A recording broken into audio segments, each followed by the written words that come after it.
Hello बच्चों, मैं आपका गणित शिक्षक कमलेंद्र हूँ। आज हम लोग कक्षा 10 गणित के अध्याय 1 वास्तविक संख्याएं के अंतर्गत विरोधोक्ति द्वारा उपपत्ति या प्रूफ बाय कंट्राडिक्शन के बारे में जानकारी प्राप्त करेंगे। यहाँ पर विरोधोक्ति शब्द का अर्थ विरोध की उक्ति अर्थात विरोध को व्यक्त करने वाले कथन से लिया जा सकता है।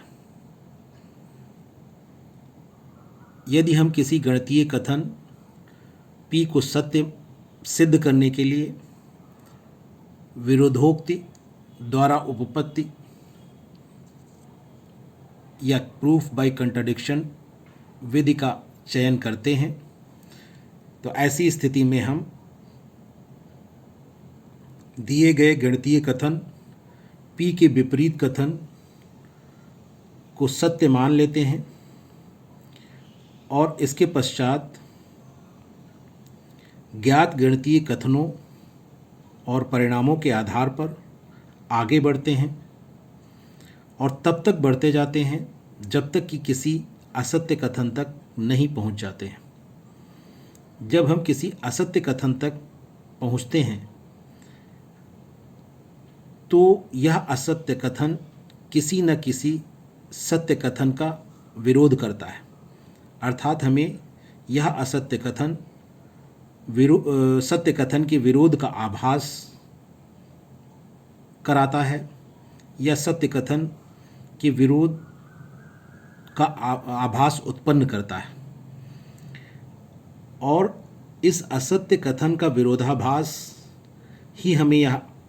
आभास कराता है कि वह विपरीत कथन जिसे हमने सत्य माना है वह एक त्रुटिपूर्ण कल्पना है, अर्थात गलत कल्पना है। और इस सब के आधार पर यह निष्कर्ष निकलता है कि दिया गया प्रारंभिक कथन या दिया गया गणितीय कथन p सत्य है। यहाँ पर हम इस तरह से इस विधि में आगे बढ़ते हैं जैसे हमने किसी एक गलत रास्ते को सही मानकर हम आगे बढ़े हों और उस रास्ते पर किसी गलत स्थान पर पहुंच जाएं, जो स्थान हमारे द्वारा जो तय मानदंड थे उसके हिसाब से उस रास्ते पर वह स्थान ना पड़ता हो, तब हमें अपनी गलती का आभास होता है। हम अपने द्वारा चयन किए गए गलत रास्ते का आभास होता है और उसके बाद ही हम निष्कर्ष निकालते हैं कि हमने जिस रास्ते का चयन किया था वह हमारा रास्ता या वह हमारा पथ सही नहीं था, और उसके आधार पर फिर हम सत्य या सही रास्ते तक का चयन करने में सफल होते हैं। ठीक वैसा ही इस विरोधोक्ति द्वारा उपपत्ति वाली विधि में भी होता है और इसके आधार पर हम किसी गणितीय कथन को सत्य सिद्ध कर पाते हैं। यदि हम इसे किसी उदाहरण के माध्यम से समझने का प्रयास करें, जैसा कि मैंने यहाँ पर एक उदाहरण लिया है, आप इस उदाहरण से इस विधि को समझने का प्रयास करें, देखें मैं इसमें कितना सफल होता हूँ। इस उदाहरण में मैंने यह लिया है कि यह आप सामने चित्र में देख रहे होंगे कि बाईं ओर से दाईं ओर एक सड़क दिखाई गई है। यह सड़क इधर बाईं ओर लखनऊ और दाईं ओर सीतापुर की दिशा को दिखा रही है। यदि हम लखनऊ से सीतापुर की ओर अर्थात बाईं ओर से दाईं ओर इस सड़क पर आगे बढ़ते हैं तो इस सड़क के बाईं ओर हमें बक्सी का तालाब इंटर कॉलेज लखनऊ का मेन गेट मिलता है। और यदि हम यह मान लें कि बक्सी का तालाब इंटर कॉलेज लखनऊ के मेन गेट से निकलने पर दाईं ओर 10 किलोमीटर की दूरी पर मणियाव है, जो कि एक स्थान है, और बक्सी का तालाब इंटर कॉलेज लखनऊ के मेन गेट से निकलने पर बाईं ओर 10 किलोमीटर की दूरी पर इटौंजा है। ये जो बक्सी का तालाब इंटर कॉलेज के मेन गेट से दाईं ओर 10 किलोमीटर की दूरी पर मणियाव को स्थित दिखाया गया है, और कॉलेज के मेन गेट से बाईं ओर 10 किलोमीटर की दूरी पर इटौंजा को स्थित दिखाया गया है। यह लगभग दूरियां हैं,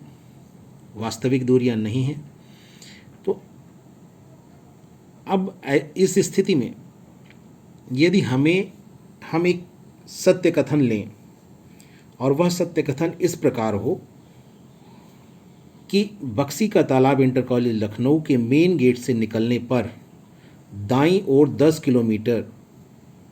दूर सड़क पर मणियाव है, और इसे हम सत्य कथन माने और इसे हम सिद्ध करें, सिद्ध करने का प्रयास करें। और सिद्ध भी करें तो हम विरोधोक्ति द्वारा, उपपत्ति विधि के द्वारा इसे सत्य सिद्ध करने का प्रयास करें। तो यहाँ पर हम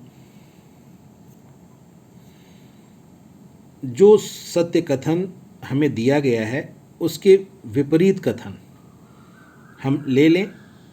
और उसे सत्य मान लें, क्योंकि विरोधोक्ति द्वारा उपपत्ति विधि में यही किया जाता है। जिस कथन को हमें सत्य सिद्ध करना रहता है उसके विपरीत कथन को हम सत्य मान लेते हैं।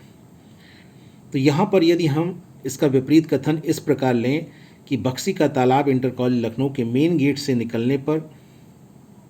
माना बाईं ओर 10 किलोमीटर की दूरी पर मणियाव है, यह विपरीत कथन हमने लिया और इसी को सत्य मान लिया कि यदि हम बाईं ओर 10 किलोमीटर चलेंगे तो हम मणियाव पहुंच जाएंगे। अब इस कथन को सत्य मानते हुए हम जब सड़क पर आगे बढ़ें, बाईं ओर बक्सी का तालाब इंटर कॉलेज के मेन गेट से निकलकर बाईं ओर 10 किलोमीटर की दूरी पर मणियाव स्थित है, इस कथन को सत्य मानते हुए जब हम कॉलेज के मेन गेट से बाईं ओर बढ़ें और आगे बढ़ते जाएं और 10 किलोमीटर की दूरी तय करने के पश्चात हम मणियाव न पहुंचकर इटौंजा पहुंच जाएं, अर्थात एक ऐसे स्थान पर पहुंच जाएंगे जो स्थान हमारे द्वारा तय रास्ते के हिसाब से सही स्थान नहीं है, क्योंकि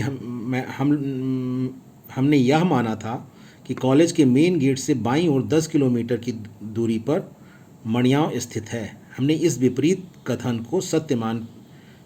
कर हमने आगे बढ़ना शुरू किया था और हम एक गलत स्थान अर्थात इटौंजा पर पहुंच जाते हैं 10 किलोमीटर की दूरी पर, जबकि हमें पहुंचना चाहिए था मणियाव, क्योंकि हमने यह माना था कि जो दिया गया सत्य कथन है उसका जो विपरीत कथन है उसको हमने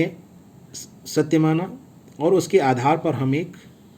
गलत स्थान पर पहुंच गए। और जब हम गलत स्थान पर पहुंचते हैं तब हमें यह आभास होता है कि हमने कुछ न कुछ गलती की है, हमने कुछ न कुछ ऐसा असत्य माना है जिसके कारण हम सही स्थान पर नहीं पहुंचे हैं, और इस प्रकार हमें अपनी गलती का आभास होता है। और हमने जो यह माना था कि बक्सी का तालाब इंटर कॉलेज लखनऊ के मेन गेट से बाईं ओर 10 किलोमीटर की दूरी पर मणियाव है, यह जो हमारी कल्पना थी यह गलत थी।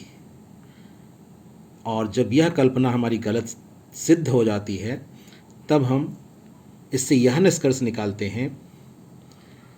कि निश्चित रूप से लखनऊ बक्सी का तालाब इंटर कॉलेज लखनऊ के मेन गेट से जब हम निकलते हैं तो दाईं ओर 10 किलोमीटर की दूरी पर मणियाव है, यही सत्य कथन है। और इस प्रकार हम इस दिए गए गणितीय कथन को विरोधोक्ति द्वारा उपपत्ति विधि से सत्य सिद्ध कर देते हैं। ऐसे ही गणितीय कथनों को भी हम विरोधोक्ति द्वारा उपपत्ति विधि से सत्य सिद्ध करते हैं। अभी इसी अध्याय में हम इस विधि का उपयोग करते हुए वर्गमूल 2 को अपरिमेय संख्या के रूप में सिद्ध करेंगे। तब आपको यह विधि और स्पष्ट हो जाएगी। इस वीडियो में बस इतना ही। धन्यवाद।